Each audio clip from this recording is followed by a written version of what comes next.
Okay, hi, my name is Kelsey Henry, and I'm a senior dietetic student here at the University of Southern Indiana.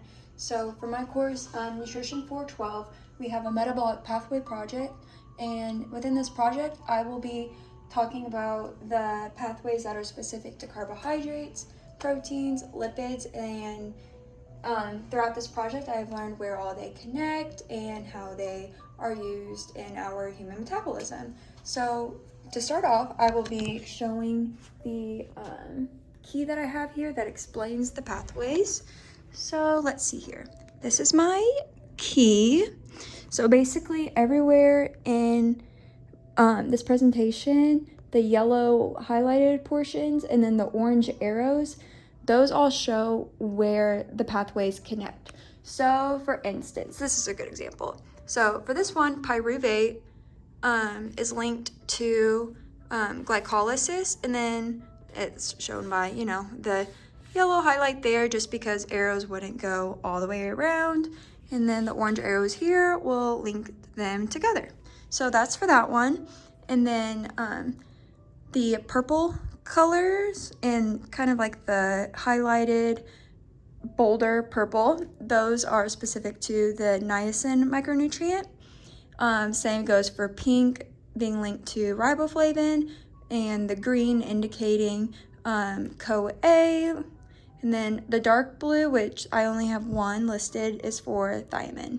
Okay, so to start off, I will be starting with glycolysis. So in glycolysis, the glucose 6-phosphate is linked to the glucose 6-phosphate and the hexose monophosphate shunt.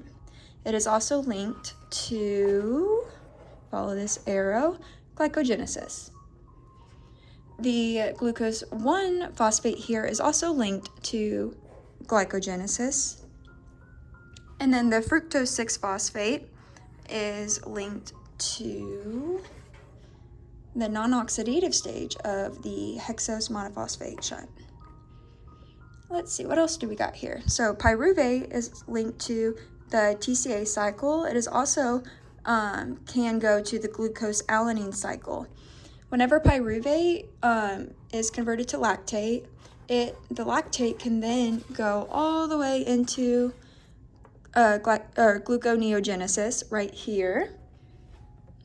So yeah, this is glycolysis. Glycolysis can happen with galactose, glucose, and fructose, which are the three major monosaccharides that make up carbohydrates. So yeah, that's glycolysis. So now the hexose monophosphate shunt, like I've said, it has the glucose 6-phosphate that comes from glycolysis. Fructose 6-phosphate comes from also glycolysis, and this is the oxidative stage and the non-oxidative stage. And here we have NADP being converted to NADPH and H+, which those are the niacin micronutrients that are involved in this oxidative stage. In the non-oxidative stage, we have trans-ketolase, which is a micronutrient for thiamin that I demonstrated in the key here. So we have the purple for niacin, and then that dark blue is for thiamin. Okay, so that was that one. So now let's go to the TCA cycle. TCA cycle is very important in human metabolism because it, as you can see, very busy here. So let's start off here. So glucose going into pyruvate from glycolysis. The pyruvate will be converted into acetyl-CoA. Now this acetyl-CoA is linked to many cycles, so follow up this orange arrow and it goes all the way into fatty acid synthesis. The acetyl-CoA can also come from, follow this arrow, well, the TCA cycle from beta oxidation, which I will get to later. So this TCA cycle, the oxaloacetate can come all the way from gluconeogenesis.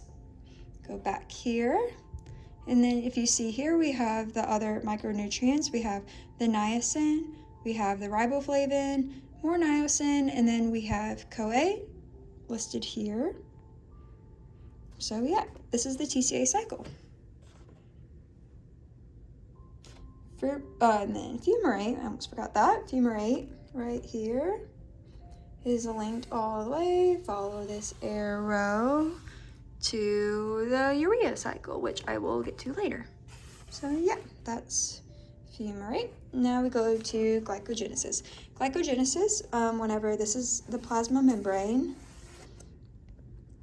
so alpha D glucose will go and become glucose 6-phosphate, and that was linked to glycolysis that I mentioned earlier. Same with this glucose 1-phosphate is also linked all the way to glycolysis.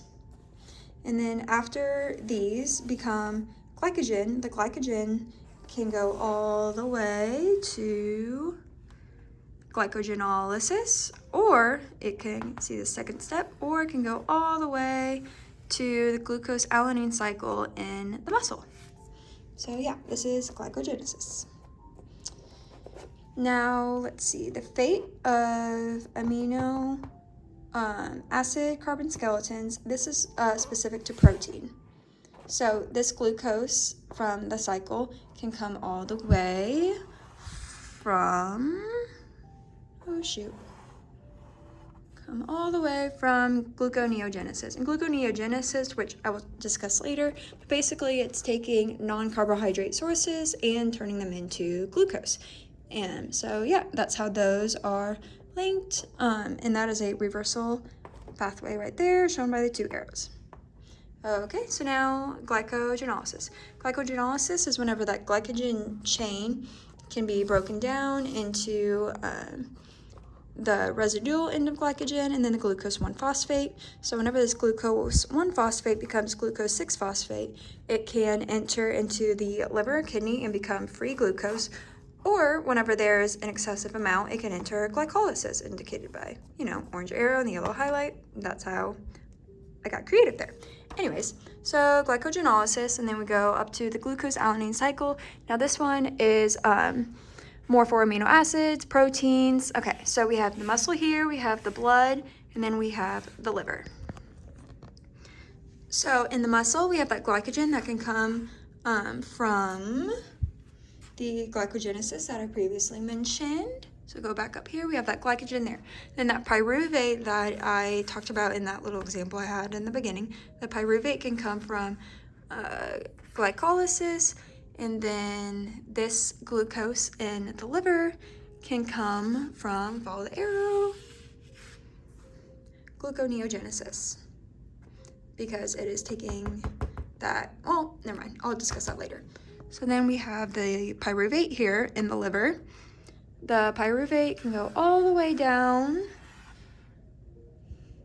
Pyruvate goes all the way down to the pyruvate in gluconeogenesis, which is from that lactate, being converted to pyruvate, or the glycerol being converted to pyruvate. So, yep, there's that pyruvate, and there's that link in the liver. Okay, so with glucose alanine cycle, there is the ammonia group. So this ammonia group can go all the way to the urea cycle right there. That is whenever the glutamate is deaminated. So yep, let's see. Okay, so yep, I said pyruvate, the glycogen, that glucose, and that pyruvate, and then that ammonia being sent all the way to the urea cycle. So now we have gluconeogenesis. So within gluconeogenesis, we have that glycerol, we have that lactate, and we have those amino acids all being somehow converted into glucose for energy. Now, like I said earlier, these are the non-carbohydrate sources that are being turned into glucose. So with gluconeogenesis, we have lactate that can come, like I said earlier, all the way from glycolysis. So there's that lactate. That pyruvate can come from, like we said earlier, in the urea cycle. This pyruvate can also come from, go all the way back up to the liver. So yeah, there's that pyruvate there. Okay, so now we have the oxaloacetate. The oxaloacetate is linked to the TCA cycle right here. So there's that oxaloacetate. And then this glucose here from gluconeogenesis that can come and be interchangeable with the fate of amino acid carbon skeletons. So yeah, we have, so we actually have now covered all of the ones that are important for carbohydrates. We had the glycolysis, the hexose monophosphate shunt, we had the TCA cycle, we had glycogenesis, we had glycogenolysis, we had the glucose, oh wait, nope, that's protein, and then we had the gluconeogenesis. So those are all specific to carbohydrates.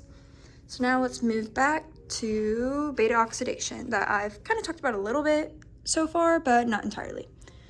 So let's see here, we have the inner membrane and the outer membrane and the intermembrane space. This is all activation before it goes into the actual beta oxidation cycle, and the TCA cycle is linked to that. So in beta oxidation, we will have a fatty acid turn into the fatty acid acetyl-CoA, that fatty acyl-CoA turn into CoA with carnitine and acyl-carnitine.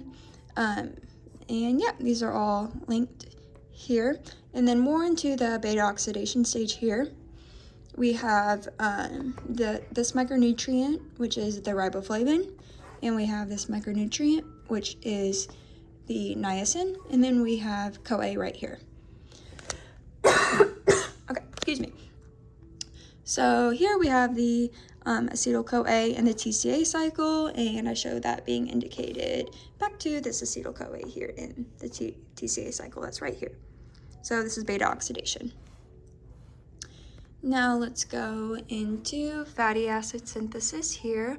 So in fatty acid synthesis, we have acetyl-CoA that can come all the way from the TCA cycle right here.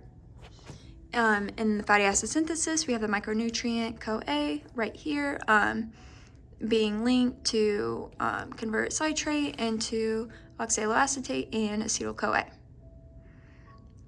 So this one is specific to the lipids, and let's see, this one is specific to the lipids as well.